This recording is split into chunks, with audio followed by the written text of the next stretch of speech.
Hello दोस्तों, राधे राधे, जय श्री राम। बहुत ही प्यारा निर्गुण भजन है, पूरा सुने तभी समझ में आएगा।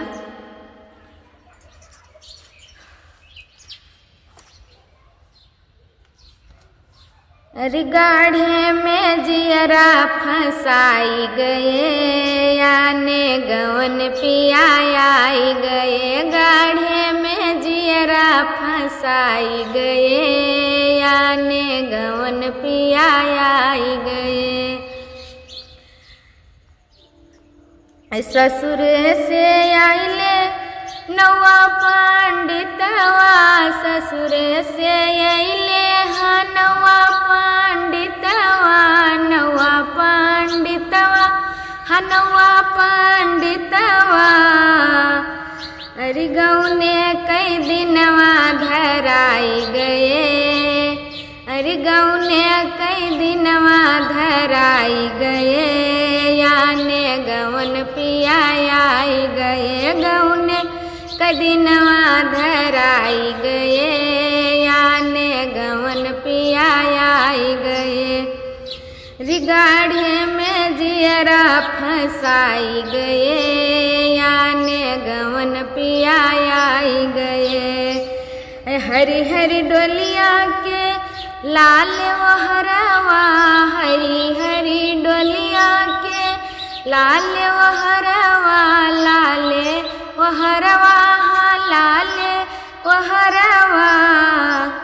अरे चारी कहार मिली आई गए, अरे चारी कहार मिली आई गए, आने गवन पियाई गए।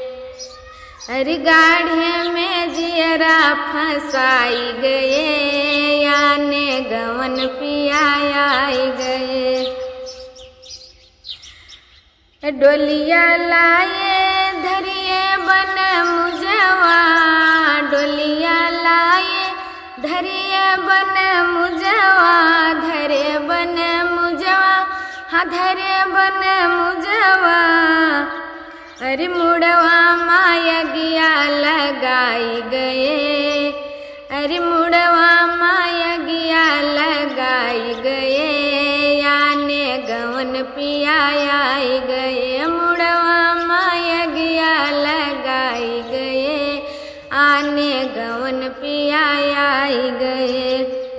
अरे गाढ़े में जियरा फंसाई गए, याने गवन पियाई गए। कहते हैं संतो सुनो भाई भगतों, कहते हैं संतो सुनो भाई भगतों, सुनो भाई भगतों हाँ सुनो भाई भगतों।